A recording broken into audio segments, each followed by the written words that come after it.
Allah menyegerakan balasan yang layak, yang patut dengannya pada negeri dunia ini.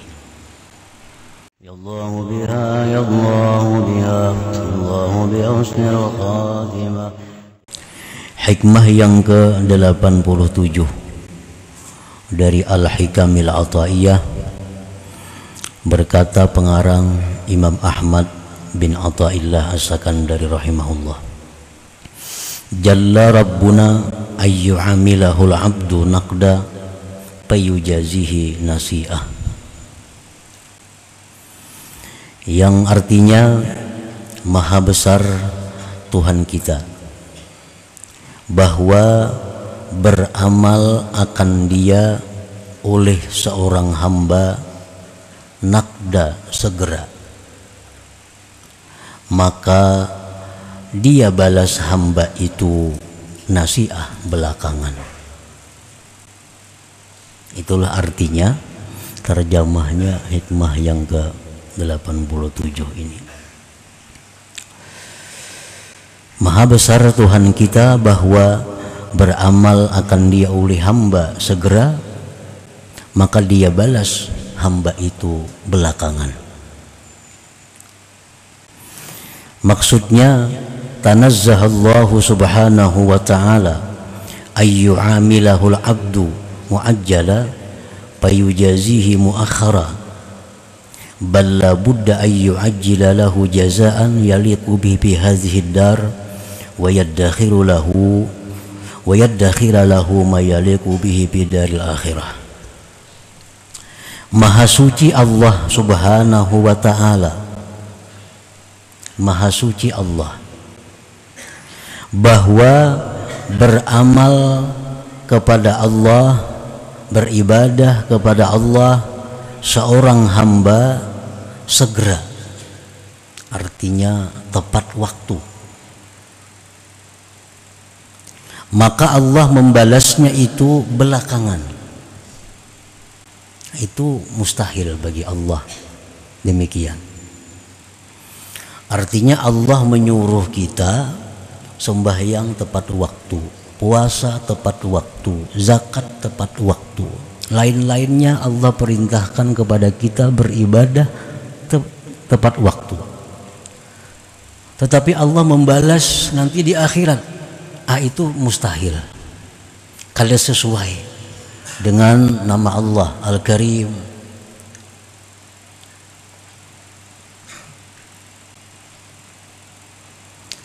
sebagaimana dalam agama kita Allah memerintahkan lewat hadis Rasulullah Sallallahu Alaihi Wasallam bahwasanya kita diperintah untuk membayar upah buruh sebelum kering keringat mereka, itu kan? Kita diperintahkan untuk membayar upah buruh sebelum kering keringat mereka. Artinya begitu mereka selesai langsung dibayar. Nah, itu perintah kepada orang-orang yang mengambil upah buruh. Nah, mana mungkin Allah menyuruh kita beramal, sembahyang, puasa dan lainnya, balasannya nanti di akhirat. Artinya terlalu lama, terlalu jauh antara perbuatan dengan balasannya. Nah, itu tanazzah, maha suci Allah dari yang demikian. Artinya Allah bisa menyuruh aja, bila kita mau upah orang tuntung begawi lah kasih bayari. Tapi Allah menyuruh kita beramal lawan Allah, tuntung beramal kayaknya di akhirat mbah mati bayarnya lah. Nah, kada sesuai itu. Nah, jadi maha suci Allah daripada yang demikian itu. Balla budda ayyu ajjila lahu jazaan yaliqu bihi fi hadhihi dar. Tetapi tidak boleh tidak bahwa Allah itu menyegerakan bagi sehamba tadi balasan. Allah menyegerakan balasan yang layak, yang patut dengannya pada negeri dunia ini. Dan Allah simpan lagi baginya balasan yang layak untuk di hari akhirat nantinya. Nah, inilah Allah Subhanahu wa ta'ala. Jadi setiap kali kita menjunjung perintah Allah, kita langsung dibalas oleh Allah dengan satu balasan yang layak untuk di dunia ini. Ditambah lagi nanti balasan yang disimpan Allah di dalam surga di akhirat nantinya. Karena balasan surga itu kada bisa dikirim ke dunia ini. Balasan-balasan yang diberikan Allah nantinya di surga itu kada bisa dikirim ke dunia ini. Karena lain alamnya. Jadi setiap kali kita beribadah, Allah balas langsung dengan balasan yang sesuai di negeri dunia ini, bukan balasan yang nanti di akhirat disegerakan. Nah, itu bukan demikian. Sebab balasan surga itu, benda-benda surga itu kada bisa dibawa ke alam dunia yang fana ini. Dalam sebuah hadis Rasulullah SAW menyatakan, walau anna rajulan min ahlil jannah ittala' badat asabiruhu latamasa daw as-samas kama tatmisu samsu daw an-nujum. Jikalau bahwa seseorang laki-laki dari penghuni surga itu muncul, maka nampaklah gelangnya, maka gelangnya itu memadamkan cahaya matahari, sebagaimana memadamkan matahari akan cahaya bintang-bintang. Nah, jadi balasan itu kada bisa, balasan surga itu kada bisa dikirim Tuhan ke dunia. Misalnya bila orang sembahyang, dia akan dapat satu gelang, kada bisa. Karena satu gelang surga itu kalau dikirim ke dunia, matahari sudah kada bercahaya lagi, kalah dengan gelang surga itu. Nah, para muhibbin rahimakumullah.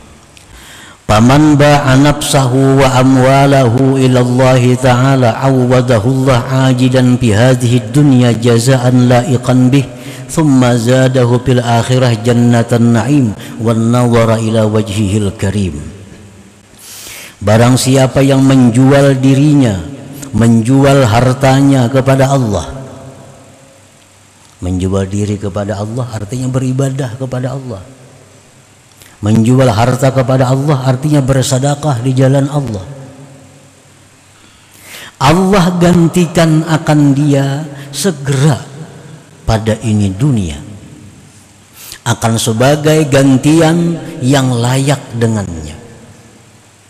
Kemudian Allah tambah dia di akhirat surga naim dan lagi memandang kepada zat Allah Al-Karim. Para muhibbin rahimakumullah, kita ingat kisah Nabi Musa. Nabi Musa hendak minta kepada Allah melihat Tuhan. Melihat Tuhan ini bisa, tapi kalau sudah kita berada di surga. Karena dunia ini kada akan bisa demikian. Nah, suatu hari Nabi Musa ini minta untuk melihat Allah. Maka Allah mengeluarkan cahayanya sebesar kuku. Allah keluarkan cahaya, maka hancurlah itu gunung Tursina. Nah, apalagi Allah itu muncul ke alam dunia, hanya cahaya yang muncul sudah hancur berantakan gunung itu. Nah, jadi balasan-balasan di akhirat, balasan-balasan surga itu kada akan bisa diberikan Allah selama kita hidup dalam dunia. Tetapi Allah tetap memberi balasan kepada kita bila kita beramal dengan balasan yang sesuai, yang layak, yang kita butuhkan, yang kita perlukan di dalam dunia ini. Para muhibbin rahimakumullah. Anwa'u jazaillah lil 'amilin al-mu'minin al-mukhlisin fi hadhihi dunya allaiki bihim. Macam-macam balasan Allah bagi orang yang beramal, yang beriman, yang mukhlis pada ini dunia, yang layak dengannya. Apa-apa balasannya yang diberikan Allah kepada orang yang beramal di dalam dunia ini. Apa rupanya balasan yang layak untuk di dunia ini?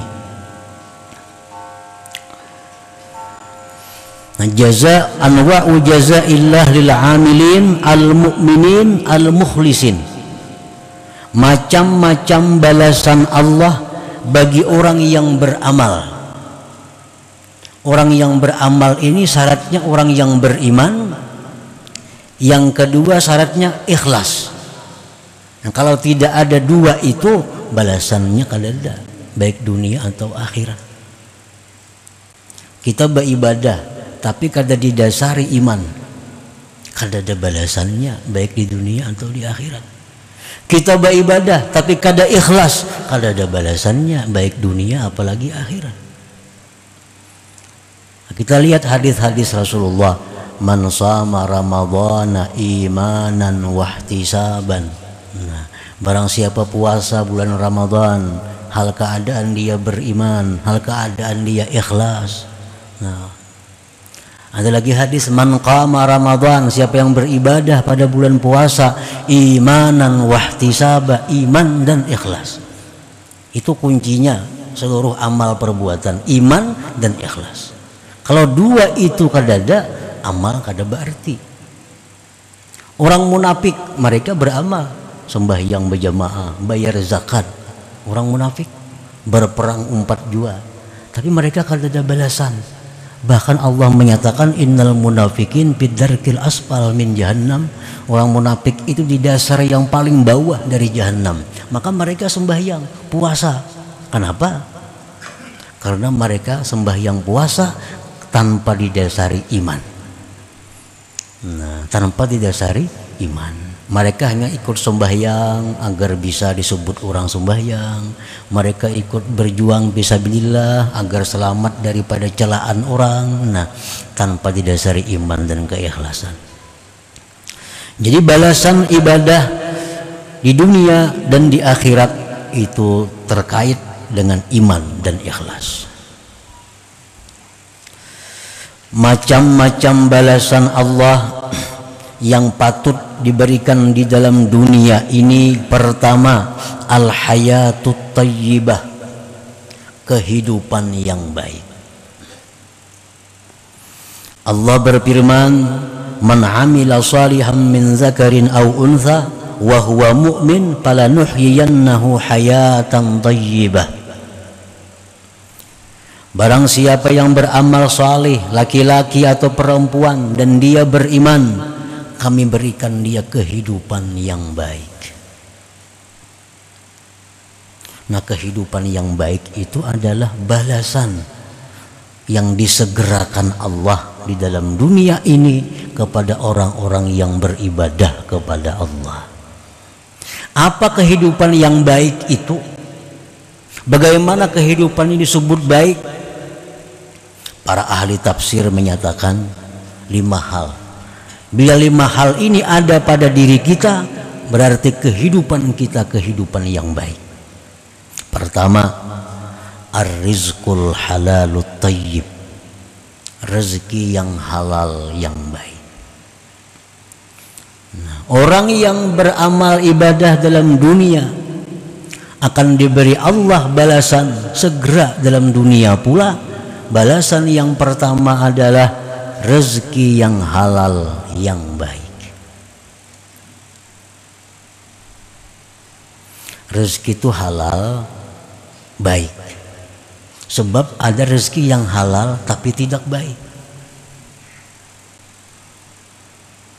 Ada rezeki yang halal tapi tidak baik. Contohnya, orang bekerja pekerjaan yang halal, misal bertani, beternak. Tetapi dalam bertani, beternak, mereka meninggalkan keperduan mereka. Sembahyang kada sempat, beribadah ini kada sempat karena kesibukan dalam pertaniannya dan peternakannya atau perdagangannya. Padahal hasil bertani itu halal, beternak itu halal, berdagang itu halal, tapi tidak baik. Kenapa? karena dalam melaksanakannya mereka melalaikan perintah Allah Subhanahu wa taala. Halal tapi tidak baik.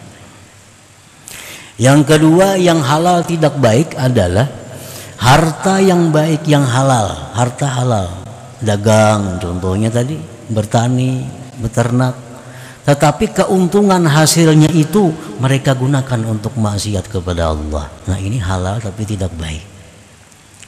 Kalau rezeki yang halal yang baik itu harta yang didapat yang halal dengan tanpa melalaikan perintah Allah dan tanpa menggunakannya di jalan yang tidak diridai Allah, maka itu rezeki al-halalu thayyib, yang halal lagi baik. Nah, bila kita beribadah kepada Allah Subhanahu wa taala, maka balasan yang segera dikirim Allah adalah rezeki yang halal baik. Yang kedua yang termasuk dalam kehidupan baik itu adalah al-qanaah. Al-qanaah. Lawanannya tamak. Lawannya tamak.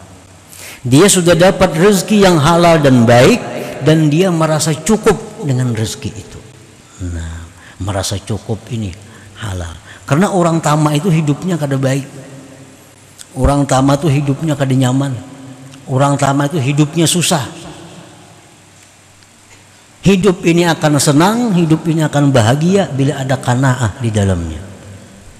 Qanaah artinya merasa cukup dengan apa yang diberikan oleh Allah, tanpa menghendaki yang lain-lain yang bukan miliknya, yang bukan miliknya.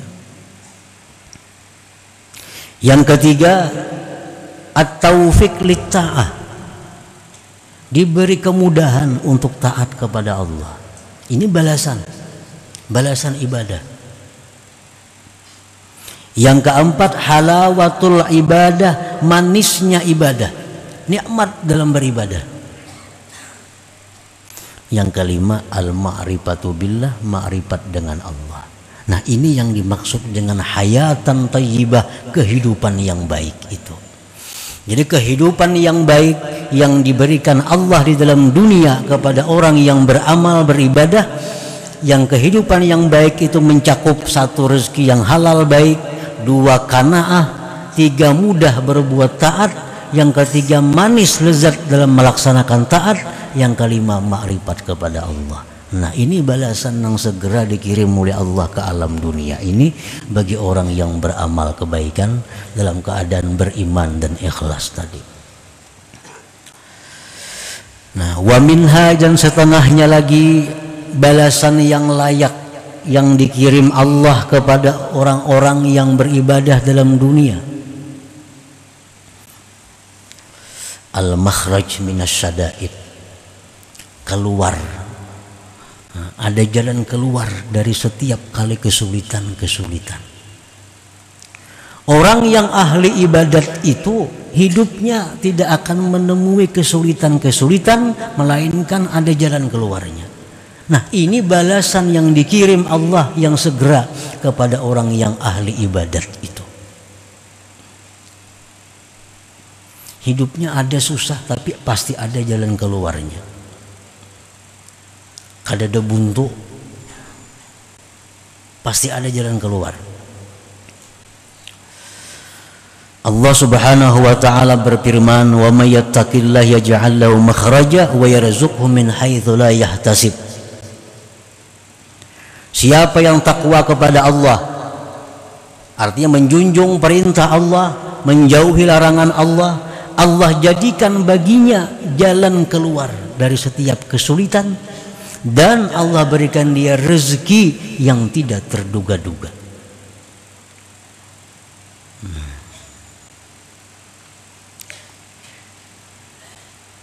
Jadi orang yang ahli ibadat itu kada mau susah hidupnya, kada mau sulit. Setiap sulit ada jalan keluarnya, dan selalu ada rezeki yang datang tanpa terduga-duga, tanpa disangka-sangka. Yang direncanakan, yang dihitung bisa gagal, tapi yang kada disangka-sangka itu yang datang. Nah, ini balasan Allah yang disegerakan kepada orang yang taat kepada Allah. Para muhibbin rahimakumullah, Nabi Ibrahim alaihissalam. Contoh, beliau sekian tahun menginginkan anak, diberi Allah anak laki-laki, Ismail alaihissalam.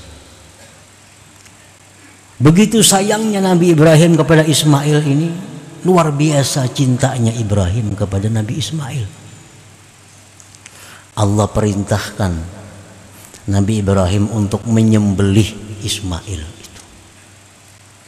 Anak yang ditunggu-tunggu, yang begitu lahir, dibesarkan, disayangi, dicintai, anaknya bakti, saleh, disuruh Allah sembelih itu anak. Nah, ini perintah Allah. Perintah Allah. Dan ini sulit. Perintah Allah lagi sulit. Sulitnya apa? Menyembelih anak. Tetapi Nabi Ibrahim sebagai seorang rasul, beliau sangat takwa kepada Allah, selalu menjunjung perintah Allah bagaimanapun sulitnya. Dan Allah mengetahui hati Nabi Ibrahim, kesungguhannya untuk menyembelih anak. Sudah siap Nabi Ibrahim hendak menyembelih anak walaupun dalam keadaan sulit, tapi ini perintah Allah. Allah berikan jalan keluar. Allah berikan jalan keluar. Apa jalan keluarnya? Bisa digantikan dengan kibas. Allah sudah tahu kebenaran, kesungguhan hati Nabi Ibrahim bakal menyembelih anaknya. Karena beliau menjunjung perintah Allah, dalam posisi sulit Nabi Ibrahim, Allah berikan jalan keluar. Ujar Tuhan, wahai Ibrahim, ikam boleh aja kadang nyembelih anak itu, tapi ganti dengan kibas. Mana kibasnya? Kibasnya turun dari langit. Nah ini wa yarzuqhu min haitsu la yahtasib. Sulit pasti ada jalan keluar. Rezekinya kadang terduga-duga. Kibasnya turun dari langit. Disembelihlah kibas itu. Nah ini contoh nyata bahwa setiap kali orang yang menjunjung perintah Allah, bila mereka dalam kesulitan, pasti Allah berikan jalan keluar dan Allah berikan rezeki yang tidak terduga-duga. Ini balasan yang disegerakan Allah kepadanya di alam dunia ini. Belum lagi balasan di surga tuh kaina bahasa lagi nih tuh. Ini khusus balasan yang diberikan Allah kepada orang yang saleh, yang taat di dalam dunia ini.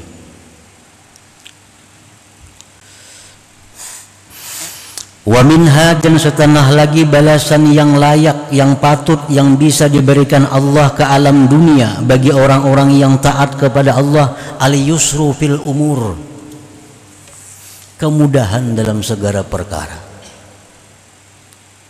Orang yang selalu taat kepada Allah, dia mendapat selalu mudah, mendapat selalu kemudahan dalam hal-hal apapun. Karena dia sulitnya, apapun yang dihadapinya mudah. Karena Allah sudah menjamin ini. Allah akan memberikan kemudahan bila orang itu takwa kepada Allah. Wa may yattaqillah yaj'al lahu min amrihi yusra. Barang siapa yang takwa kepada Allah, Allah jadikan perkara orang itu mudah. Apa aja baginya mudah. Hendak apa aja mudah. Di mana aja mudah. Nah itu memang balasan Allah yang disegerakan di alam dunia ini kepada orang-orang yang takwa kepada Allah Subhanahu wa ta'ala.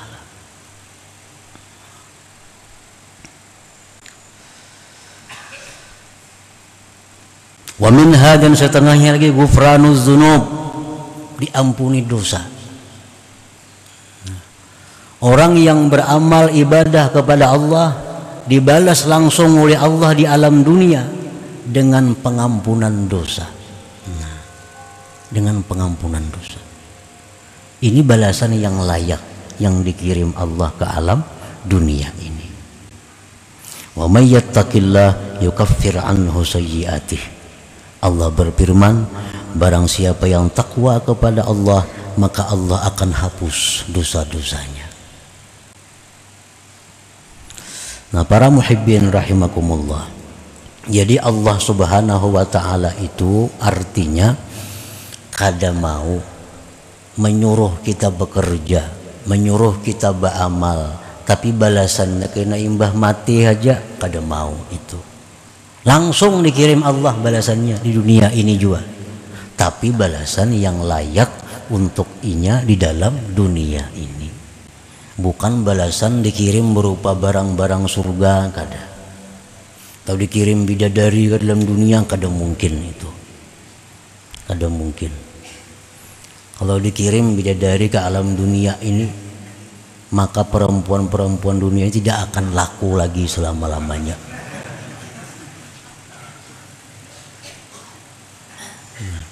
Ada orang-orang aulia yang bermimpi masuk surga, makan makanan surga, makan makanan surga.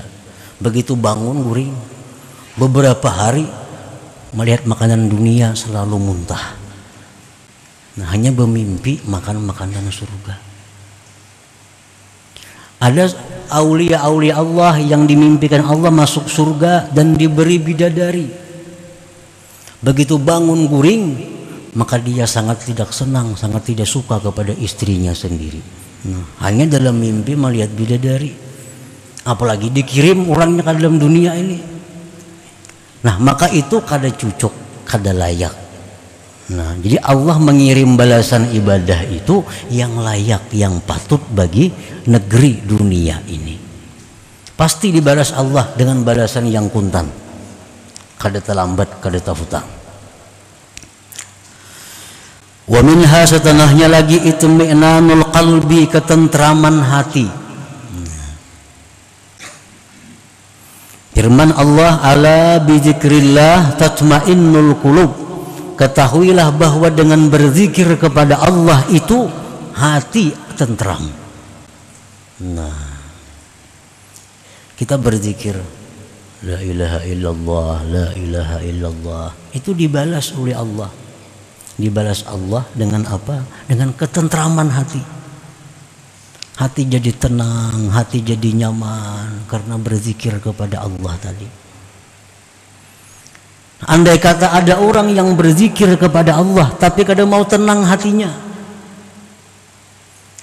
mungkin pertama satu, berzikirnya kada dasar iman. Yang kedua, mungkin berzikirnya itu kada ikhlas. Yang ketiga, mungkin hatinya mati. Hatinya mati. Kalau hati orang itu hidup, kalau orang punya hati yang sehat, dia berzikir dengan ikhlas dan iman, pasti ini Al-Quran, pasti Allah berikan ketentraman hati, ketenangan hati bila mana kita berzikir kepada Allah Subhanahu wa taala. Nah, kita coba di waktu kita marah, di waktu kita sedih, di waktu kita takut, coba kita baca la ilaha illallah, tentram kada hati kita, tentram kada hati kita dengan zikir itu. Bila tentram hati kita, berarti hati kita baik, hati kita sehat berarti. Bila kada tentram hati, berarti hati ini ada masalah. Berarti hati kita sudah kada peka lagi dengan zikir kepada Allah Subhanahu wa taala. Nah, bila itu segera memperbaiki hati. Bila sudah demikian, kada mampan lagi dengan zikrullah itu. Padahal zikir kepada Allah ini merupakan obat yang paling kuat, obat yang paling dahsyat untuk menenteramkan hati orang-orang yang beriman. Alladzina amanu wa tatma'innu qulubuhum bi dzikrillah. Orang-orang yang beriman itu hati mereka pasti akan tentram dengan berzikir kepada Allah Subhanahu wa taala. Nah, itu balasan zikir kita. Kita berzikir, Allah langsung balas dengan ketentraman hati. Balasan yang lainnya imbah mati kena di surga. Nah, kada kawa dikirim sekarang ke alam dunia ini. Nah, para muhibbin rahimakumullah, banyak lagi macam-macamnya balasan yang dikirim Allah ke dalam dunia ini yang patut, yang layak kita terima selama kita hidup di alam dunia ini. Namun contoh-contoh tadi sudah membuktikan bahwa Allah Subhanahu wa taala kada akan berhutang untuk membalas amal ibadah yang kita tujukan kepada Allah Subhanahu wa taala. Nah, selanjutnya hikmah yang ke-88.